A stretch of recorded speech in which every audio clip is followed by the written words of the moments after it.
Birth rates are going down. We don't want to have kids. But why are birth rates going down? There are 3 reasons. 1. Kids are expensive. 2. Women are expected to be in the workforce. 3. The internet makes dating harder and enhances negativity about the future. These points combined make having children more difficult, and we'll continue to see birth rates going down. So let's look at these points in order, starting with the finances. Having kids is expensive. It's around $300,000 for 18 years. That's a lot of money, but over 18 years is manageable if you make a lot of money. Most people don't. This shows that 65% of millennials and 72% of Gen Z are living paycheck to paycheck. And for the Americans who don't live paycheck to paycheck, they have to deal with the rising costs of buying a home. Homes have skyrocketed in costs. While the average income increased by $52,000, the average house is hundreds of thousands more expensive. Higher housing prices makes it less likely that people can afford to buy a home. So if you can't buy a home, how are you going to have a family?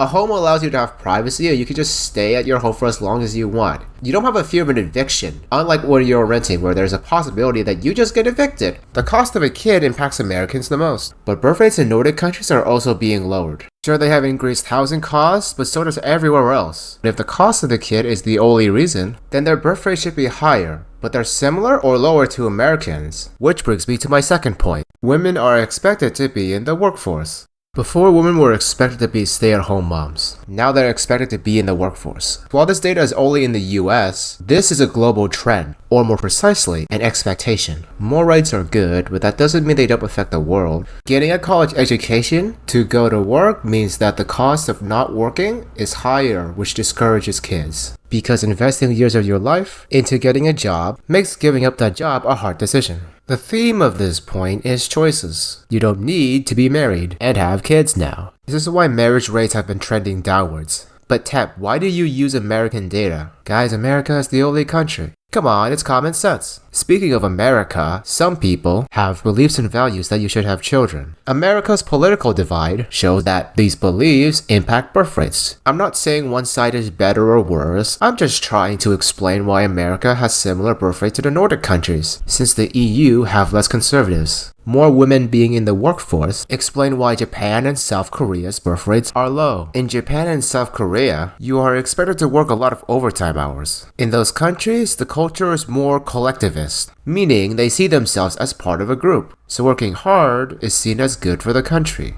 They work so hard they have a word for dying by overworking. Japan's is called karoshi, and South Korea is called guarosa. The problem is, 60 plus hours of work doesn't give time to be a parent. Being a parent is like a part-time job, so working 60 plus hours gives the woman no time for a kid. This combined with the world making marriage and kids less of an obligation leads to less children per woman. But there's still a third reason why people are having less kids: the internet.